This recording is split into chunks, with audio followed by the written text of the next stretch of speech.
ಕೊಡಗು ಧ್ವನಿ digital media, ಇದು ಕೊಡಗಿನ ನಂಬರ್ 1 ಯೂಟ್ಯೂಬ್ ಚಾನಲ್.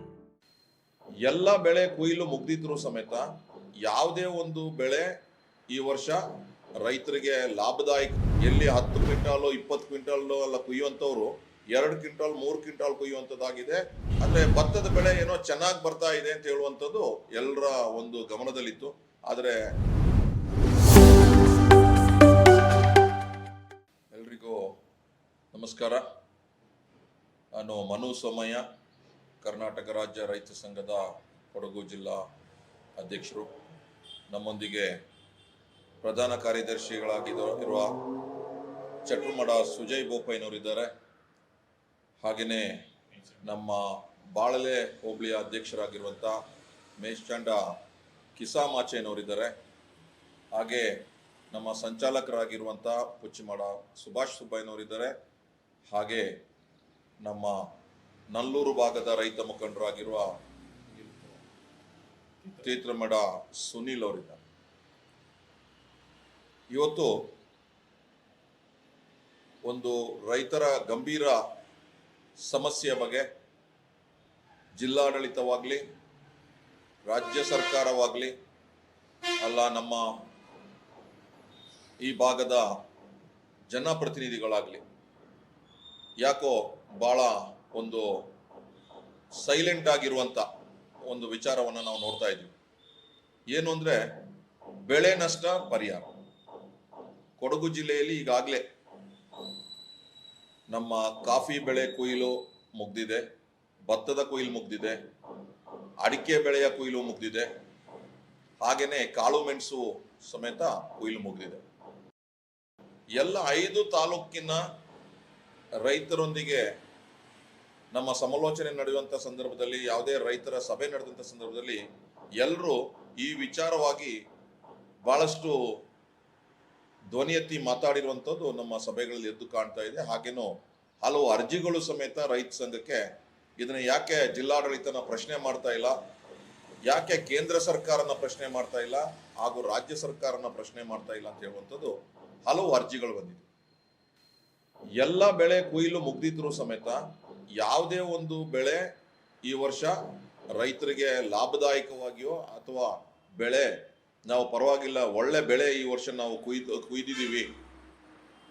ಪ್ರತಿಯೊಂದು ಕಾಫಿನೂ ಅಷ್ಟೇ ಹೆಚ್ಚು ಕಮ್ಮಿ 30% 20% ಕಡಿಮೆ ಇರುವಂಥದ್ದೇ, 40% ಕಡಿಮೆ ಕುಯ್ದಂಥ ರೈತರಿದ್ದಾರೆ.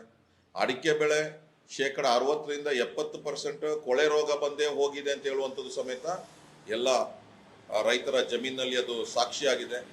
ಹಾಗೆಯೇ ಕಾಳು ಮೆಣಸು ಅಂತೂ ಬರೀ ಬೆಳೆ ಮಾತ್ರ ಅಲ್ಲ, ಅದರ ಕಾಳು ಮೆಣಸು ಬೀಳು ಸಮೇತ ಮುಗ್ದಿದೆ.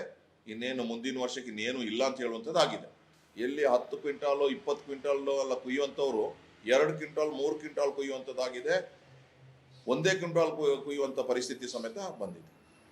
ಹಾಗೆಯೇ ಭತ್ತ ಈ ವರ್ಷ ಏನಾಯಿತು, ನಮಗೆ ಹೋದ ಡಿಸೆಂಬರಿಂದ ಮಳೆಗಳು ನೋಡಿದ್ರೆ ಎಲ್ಲೂ ಮಳೆ ನಿಂತಂಥದ್ದು ಇರಲಿಲ್ಲ. ಪ್ರತಿ ತಿಂಗಳು ಮಳೆ ಬಂದಂಥ ಎಲ್ಲ ನಮ್ಮ ರೈನ್ಫಾಲ್ ಡೇಟಾಗಳು, ಮಳೆ ಬಂದಿರುವಂಥ ಲೆಕ್ಕಾಚಾರಗಳನ್ನೆಲ್ಲ ನಾವು ಕೃಷಿ ಇಲಾಖೆಯನ್ನು ನೋಡಿದ್ರೆ ಹಲವು ತಿಂಗಳು ಮಳೆ ಬಂದಿದೆ. ಆದರೆ ಭತ್ತದ ಬೆಳೆ ಏನೋ ಚೆನ್ನಾಗಿ ಬರ್ತಾ ಇದೆ ಅಂತ ಹೇಳುವಂಥದ್ದು ಎಲ್ಲರ ಒಂದು ಗಮನದಲ್ಲಿತ್ತು. ಆದರೆ ಆ ಭತ್ತ ಕಟಾವು ಆದಮೇಲೆ ನೋಡಿದ್ರೆ ಹುಲ್ಲು ಚೆನ್ನಾಗಿ ಬಂತು, ಆದರೆ ಆ ಭತ್ತ ಏನು ನಮಗೆ ಬೆಳೆ ಬಂತು ಅದೆಲ್ಲ ಜಳ್ಳು ಭತ್ತ ಆಗುವಂಥದ್ದು ತುಂಬ ಇತ್ತು ಅನ್ನುವಂಥದ್ದು. ಹೀಗಾಗಿ ಎಲ್ಲ ಬೆಳೆಯೂ ಸಮೇತ ರೈತರಿಗೆ ಕಡಿಮೆ ಆಗಿ ಈ ವರ್ಷ ಇಳುವರಿ ಸಿಕ್ಕಿದ್ರು. ನಮ್ಮ ಬೆಳೆ ನಷ್ಟ ಪರಿಹಾರ ಆದಂಥ ಸಂದರ್ಭದಲ್ಲಿ ನಾವು ಇದನ್ನ ಎಲ್ಲ ಇಲಾಖೆಗಳು, ಅದು ತೋಟಗಾರಿಕೆ ಇಲಾಖೆ ಇರಲಿ, ಕೃಷಿ ಇಲಾಖೆ ಇರಲಿ, ಕಾಫಿ ಬೋರ್ಡ್ ಇರಲಿ, ಅಥವಾ ನಮ್ಮ ಏನು ಈ ಜಂಟಿ ಸರ್ವೆ ಮಾಡುವಂಥ ರೆವಿನ್ಯೂ ಡಿಪಾರ್ಟ್ಮೆಂಟ್ ತಹಸೀಲ್ದಾರ್ಗಳಾಗಲಿ, ಇವ್ರಿಗೆಲ್ಲರ ಒಂದು ಗಮನಕ್ಕೂ ತಂದಿದ್ವಿ. ಇದಕ್ಕೆ ಒಂದು ಸಪರೇಟ್ ಆದಂಥ ಒಂದು ಸಭೆಯನ್ನು ಸಮೇತ ನಾವು ಪೊನ್ನಂಪೇಟೆ ತಹಸೀಲ್ದಾರ್ ಕಚೇರಿಯಲ್ಲಿ ಸಮೇತ ನಾವು ನಡೆಸಿದ್ವಿ. 2-3 ತಹಸೀಲ್ದಾರ್ ಅವ್ರ ಹತ್ರ ಸಮೇತ ಇದ್ರ ಬಗ್ಗೆ ಚರ್ಚೆಗಳು ಮಾಡಿದ್ದಾರೆ. ಸೋಮವಾರಪೇಟೆಯಲ್ಲೂ ಸಮೇತ ಇದ್ರ ಬಗ್ಗೆ ಧ್ವನಿ ಎತ್ತಿದ್ದಾರೆ. ಹೀಗಿದ್ದಾಗ ಇದು ಯಾಕೆ ಇನ್ನೂ ಇದನ್ನ ಜಿಲ್ಲಾಡಳಿತ ಇದ್ರ ಬಗ್ಗೆ ಒಂದು ಕೂಲಂಕುಷವಾಗಿ ಒಂದು ಎಲ್ಲ ಇಲಾಖೆಯ ಒಂದು ಅಧಿಕಾರಿಗಳನ್ನ ಕರೆದು ಇದನ್ನ ಚರ್ಚೆ ಮಾಡುವಂಥದ್ದಾಗಲಿ, ಅಥವಾ ನಮ್ಮ ಜನಪ್ರತಿನಿಧಿಗಳು ಹೌದು ರೈತರಿಗೆ ಈ ವರ್ಷ ಬೆಳೆ ಕಡಿಮೆ ಆಗಿದೆ, ಇಳುವರಿ ಕಡಿಮೆ ಆಗಿದೆ, ಇದಕ್ಕೆ ರೈತರಿಗೆ ನಾವು ಏನಾದರೂ ಒಂದು ಬೆಳೆ ನಷ್ಟ ಪರಿಹಾರ ಕೊಡುವಂಥದ್ದಾಗಬೇಕು. SDRF ಅಲ್ಲೂ ಇಲ್ಲ, NDRF ಅಲ್ಲೂ ಇಲ್ಲ. ಕೇಂದ್ರವನ್ನ ಪ್ರತಿನಿಧಿಸುವಂತ MP ಅವರಿದ್ದಾರೆ, ಇವರು ಇದ್ರ ಬಗ್ಗೆ ಯಾವುದೇ ಒಂದು ಮಾತಾಡದೆ ಇವರು ಗಪ್ಚಿಪ್ಪಾಗಿ ಕೂತಿದ್ದಾರೆ. ಕೇಂದ್ರದಿಂದ ಏನು ಬಿಡುಗಡೆ ಆಗಬೇಕು ಆ ಹಣವನ್ನ ಸಮೇತ ಇದಕ್ಕೆ ಬಿಡುಗಡೆ ಆಗಬೇಕು.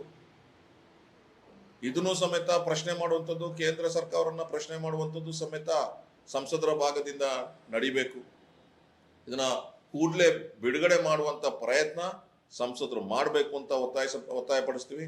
ಹಾಗೇನೆ ನಮ್ದೇನು SDRF ಇದರಿಂದ ರಾಜ್ಯ ಸರ್ಕಾರದಿಂದ ಆಗಬೇಕು, ಅದನ್ನು ಸಮೇತ ಈ ಭಾಗದ ಜನಪ್ರತಿನಿಧಿಗಳು, ಉಸ್ತುವಾರಿ ಮಂತ್ರಿಗಳು ಇದನ್ನ ಕೊಡಗು ಜಿಲ್ಲೆಯ ರೈತರಿಗೆ ಅತಿ ಶೀಘ್ರದಲ್ಲೇ ಇದ್ರ ಬಗ್ಗೆ ಒಂದು ಎಲ್ಲ ಇಲಾಖೆ ಸಂಬಂಧಪಟ್ಟಂತ ಇಲಾಖೆಗಳನ್ನ ಒಂದು ಮೀಟಿಂಗ್ ಅನ್ನು ಕರೆದು ಇದನ್ನ ಕೂಲಂಕುಷವಾಗಿ ಚರ್ಚೆಗಳು ಮಾಡ್ತಾ ಏನು ಎಸ್ಟಿಮೇಟ್ ಮಾಡಿದಂತ ಎಷ್ಟು ಲೆಕ್ಕಾಚಾರ ಯಾವ ರೀತಿಯಲ್ಲಿ ಎಸ್ಟಿಮೇಟ್ ಆಗಿತ್ತು, ಈಗ ಏನು ಕುಯ್ಲಾದ್ಮೇಲೆ ಏನು ಎಸ್ಟಿಮೇಟ್ ಮಾಡಿದ್ದಾರೆ, ಹಾರ್ವೆಸ್ಟೆಡ್ ಬೆಳೆಗಳು ಎಷ್ಟರ ಮಟ್ಟಕ್ಕೆ ಬಂದಿದೆ ಅಂತ ಇದೆಲ್ಲವನ್ನ ಗಮನಕ್ಕೆ ತಗೊಂಡು ನಾವು ಕರ್ನಾಟಕ ರಾಜ್ಯ ರೈತ ಸಂಘ ಜಿಲ್ಲಾ ಆಡಳಿತಕ್ಕೆ ಏನು ನಮ್ಮ ಕೊಡಗು ಜಿಲ್ಲಾಡಳಿತ ಇದೆ ಇವರಿಗೆ ಇದನ್ನ ಒಂದು ಎಚ್ಚರಿಕೆ ಗಂಟೆ ಅಂತ ಹೇಳುವಂತ ನಾ ಹೇಳ್ತಾ ಇದನ್ನ ಬಹಳ ಗಂಭೀರವಾಗಿ ಪರಿಗಣಿಸ್ತಾ ನಮ್ಮ ಏನು ಜಿಲ್ಲಾ ಅಧಿಕಾರಿಗಳಿದ್ದಾರೆ, ತೋಟಗಾರಿಕೆ ಇಲಾಖೆ, ಕೃಷಿ ಇಲಾಖೆ, ಕಾಫಿ ಬೋರ್ಡು ಹಾಗೂ ನಮ್ಮ ಏನು ರೆವಿನ್ಯೂ ಡಿಪಾರ್ಟ್ಮೆಂಟ್ ಇದೆ ಇವ್ರನ್ನೆಲ್ಲರನ್ನ ಕರೆದು ಒಂದು ಮೀಟಿಂಗ್ ಅನ್ನು ನಡೆಸಿ ನಮಗೆ ಈ ಬೆಳೆ ನಷ್ಟ ಪರಿಹಾರವನ್ನ ಯಾವ ರೀತಿಲಿ ತುಂಬಬೇಕು ಅಂತ ಹೇಳುವಂತರ ಬಗ್ಗೆ ಚಿಂತನೆಯನ್ನು ಮಾಡಿ ನಮಗೆ ಅದನ್ನ ರೈತ ಸಂಘದ ನಾಯಕರುಗಳಿರಲಿ ಅಲ್ಲ ಜಿಲ್ಲೆಯ ರೈತರಿಗೆ ಇದರ ಬಗ್ಗೆ ಮಾಹಿತಿಯನ್ನು ಕೊಟ್ಟು ಇದನ್ನ ಬಗೆಹರಿಸಲಿಕ್ಕೆ ಮುಂದಾಗದೋದ್ರೆ ಖಂಡಿತವಾಗಿಯೂ 10 ದಿನದ ಗಡುವನ್ನು ನಾವೆಲ್ಲ 5 ತಾಲೂಕಿನ ಏನು ರೈತ ಮುಖಂಡರು ಇದ್ರ ಬಗ್ಗೆ ಚರ್ಚೆ ಮಾಡಿದಂತ ಸಂದರ್ಭದಲ್ಲಿ ಇವತ್ತು ನಡೆದಂತ ಮೀಟಿಂಗ್ ಅಲ್ಲೂ ಸಮೇತ ಇದು ಒಂದು ಜಿಲ್ಲಾಡಳಿತಕ್ಕೆ ಇದು ಅವರಿಗೊಂದು ಗಡುವು ಕೊಟ್ಟು ಇದನ್ನ ಮುಂದೆ ಇದಕ್ಕೆ ಒಂದು ದೊಡ್ಡ ಮಟ್ಟದ ಒಂದು ಹೋರಾಟವನ್ನು ರೂಪಿಸಬೇಕು ಅಂತ ಹೇಳುವಂತ ಹಲವು ಧ್ವನಿಗಳು ಇವತ್ತು ಕೇಳಿಬಂತು. ಹಾಗಾಗಿ ಜಿಲ್ಲಾಡಳಿತ ಇದನ್ನ ಒಂದು ದೊಡ್ಡ ಮಟ್ಟದಲ್ಲಿ ಸಭೆಯನ್ನ ಕರೆದು ಇದನ್ನ ಇತ್ಯರ್ಥಪಡಿಸ್ಲಿಕ್ಕೆ ಮುಂದಾಗಬೇಕು. ಇಲ್ಲದೋದ್ರೆ ಖಂಡಿತವಾಗಿಯೂ ಜಿಲ್ಲಾಧಿಕಾರಿ ಕಚೇರಿ ಮುತ್ತಿಗೆ ಅಂತ ಹೇಳುವಂತ ಹೋರಾಟವನ್ನ ರೂಪಿಸುವಂತ ಒಂದು ದಾರಿಗೆ ರೈತರನ್ನ ಒಂದು ತಳ್ಳುವಂತ ಕೆಲಸ ಆಗ್ಬಾರದು ಅಂತ ಹೇಳುವಂತ ಎಚ್ಚರಿಕೆಯನ್ನ ಸಮೇತ ಕೊಡ್ತಾ ಖಂಡಿತ ಇದೇನಪ್ಪ ಇವರು ಇವಾಗ ಕೇಳ್ತಾರೆ ಅಂತಲ್ಲ, ಖಂಡಿತ ನಾವೇನು ಸರ್ಕಾರನೋ ಯಾವುದೋ ನಾವು ಜನಪ್ರತಿನಿಧಿಗಳನ್ನೋ ಅಲ್ಲ ಯಾವುದೋ ಒಂದು ರಾಜಕಾರಣಿನ ನಾವು ಈ ಬೆಳೆ ನಷ್ಟ ಪರಿಹಾರ ಕೊಡಿ ಅಂತ ಭಿಕ್ಷೆ ಕೇಳುವಂಥದ್ದಲ್ಲ. ನಾವೆಲ್ಲ ರೈತರು ನಾವು ಬೆಳೆಯುವಂತ ಬೆಳೆ ನಾವೇನು ಈ ರಾಜ್ಯಕ್ಕೆ ಟ್ಯಾಕ್ಸ್ ಅನ್ನ ಕಟ್ಟಿದೀವಿ, ಆ ಟ್ಯಾಕ್ಸ್ ನ ಒಂದು ಭಾಗವನ್ನ ರೈತರ ಒಂದು ಹಿತದೃಷ್ಟಿ ಕಾಪಾಡುವಂತ ಮಟ್ಟದಲ್ಲಿ ಈ ತರ ಬೆಳೆ ನಷ್ಟ ಆದಂತ ಸಂದರ್ಭದಲ್ಲಿ ಒಂದು ಸಬ್ಸಿಡಿ ಮುಖಾಂತರದಲ್ಲೋ ಒಂದು ಸಾಕಾರ ಮಾಡುವಂತ ರೀತಿಯಲ್ಲಿ ಸರ್ಕಾರ ಕೊಡಬೇಕು ಅಂತ ಹೇಳುವಂಥದ್ದು ಒತ್ತಾಯ ಪಡಿಸ್ತೀವಿ. ಯಾಕಂದ್ರೆ ರೈತರು ಅಷ್ಟೇ ಬೆಳೆದಂತ ಬೆಳೆ ನಾವೇನ್ ಬೆಳಿತೀವಿ ಅದು ಅಡಿಕೆನೋ ಕಾಫಿನೋ ಭತ್ತನೋ ಅದ ರೈತರು ಮಾತ್ರ ನಾವು ತಿನ್ನೋದಿಲ್ಲ, ಅದನ್ನ ದೇಶದಾದ್ಯಂತ ನಾವು ಹಂಚ್ತೀವಿ. ಅದೇ ರೀತಿಯಲ್ಲಿ ನಾವೇನು ತೆರಿಗೆ ಕಟ್ಟಿದೀವಿ ಆ ಹಣದ ಒಂದು ಭಾಗವನ್ನ ಈ ಏನು ನಮ್ಗೆ ಬೆಳೆ ನಷ್ಟ ಪರಿಹಾರ ಅಂತ ಹೇಳುವಂತ ಒಂದು ರೂಪದಲ್ಲಿ ಕೊಡ್ಲಿಕ್ಕೆ ಮುಂದಾಗಬೇಕು ಅಂದ್ಕೊಂಡು ನಮ್ಮ ಇವತ್ತಿನ ಒಂದು ಒತ್ತಾಯ.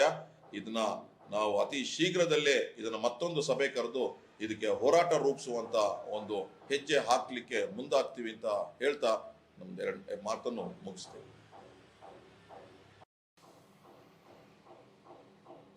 ಕೊಡಗು ಜಿಲ್ಲೆಯಲ್ಲಿ ಈಗಾಗಲೇ ನಮ್ಮ ಅಧ್ಯಕ್ಷರು ಬೆಳೆ ಪರಿಹಾರ ಹಾಗೂ ಬೆಳೆ ನಷ್ಟದ ಬಗ್ಗೆ ವಿವರವಾಗಿ ವಿಚಾರ ಮಂಡನೆಯ ಮೇರೆಗೆ ಬೆಳೆ ನಷ್ಟ ಆಗಿರೋದು ಕೊಡಗು ಜಿಲ್ಲೆಯಲ್ಲಿ ಹಾಗೂ ಮಲೆನಾಡು ಜಿಲ್ಲೆಗಳಲ್ಲಿ ಎಲ್ಲ ಭಾಗದಲ್ಲೂ ಆಗಿದೆ. ಅತಿ ಮಳೆಯಿಂದನೂ ಬೆಳೆ ನಷ್ಟ ಆಗಿರುವಂಥದ್ದು ಅಡಿಕೆ ಇರ್ಬೋದು, ಕಾಫಿ ಇರ್ಬೋದು ಹಾಗೂ ಕಾಳುಮೆಣಸು ಇರ್ಬೋದು. ಅತಿಯಾದ ಮಳೆಯಿಂದ ಬೆಳೆ ಕುಸಿತ ಆಗಿದೆ, ರೈತರಿಗೆ ನಷ್ಟ ಆಗಿದೆ. ಇದು ಭರಿಸಬೇಕಾದದ್ದು ರಾಜ್ಯ ಸರ್ಕಾರದ, ಕೇಂದ್ರ ಸರ್ಕಾರದ ಕರ್ತವ್ಯ ಹಾಗೂ ರೈತರ ಹಿತದೃಷ್ಟಿಯನ್ನು ಕಾಪಾಡಲಿಕ್ಕೆ ಈ ಎರಡು ಸರ್ಕಾರಗಳು ಮುಂದೆ ಬರಬೇಕು ಅಂತ ಹೇಳಿ ಈಗಾಗಲೇ ಅಧ್ಯಕ್ಷರು ಒಂದು ಕರೆಯನ್ನು ಕೊಟ್ಟಿದ್ದಾರೆ, ಗಡುವನ್ನು ಕೊಟ್ಟಿದ್ದಾರೆ. ಆದರೆ ಈ ನಷ್ಟ ಆಗಿರೋದು ಬರೀ ವಾತಾವರಣದ ಒಂದು ಇಂಬ್ಯಾಲೆನ್ಸಿಂದ ಅಲ್ಲ, ಇದು ಕಾಡು ಪ್ರಾಣಿಗಳು ಏನು ವನ್ಯ ಪ್ರಾಣಿಗಳು ಎಲ್ಲ ಅವರವರ ತೋಟಕ್ಕೆ ಲಗ್ಗೆಯಿಟ್ಟು ಕಾಫಿ ಇರ್ಬೋದು, ಮೆಣಸು ಇರ್ಬೋದು, ಗದ್ದೆಗಳಿಗೆ ಭತ್ತದ ಗದ್ದೆಗಳಿಗೆ ನುಗ್ಗಿದೆ. ಶುಂಠಿಗಳು ಮಾಡಿರುವಂಥ ಜಾಗದಲ್ಲಿ ಕಾಡಹಂದಿಗಳು ನುಗ್ಗಿ ಎಲ್ಲ ಹಾಳು ಮಾಡಿದೆ. ಇದರಿಂದ ಕಾಡು ಪ್ರಾಣಿಗಳಿಂದನೂ ಸಹ ಬೆಳೆ ನಷ್ಟ ಆಗಿದೆ. ಮಂಗಗಳಿಂದ ಸಾಕಷ್ಟು ಸಿದ್ದಾಪುರ ಭಾಗದಲ್ಲಿ ಮಂಗಗಳಿಂದನೂ ಸಹ ಬೆಳೆ ನಷ್ಟ ಆಗಿದೆ.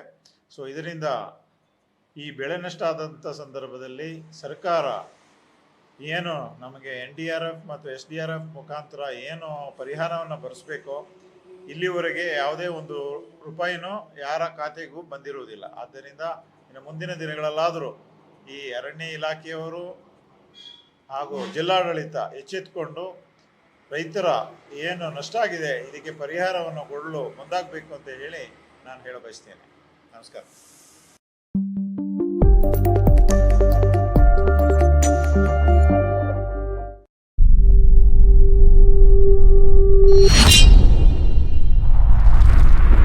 ಕೊಡಗು ಧ್ವನಿ ಡಿಜಿಟಲ್ ಮೀಡಿಯಾ ಇದು ಕೊಡಗಿನ ನಂಬರ್ 1 ಯೂಟ್ಯೂಬ್ ಚಾನಲ್.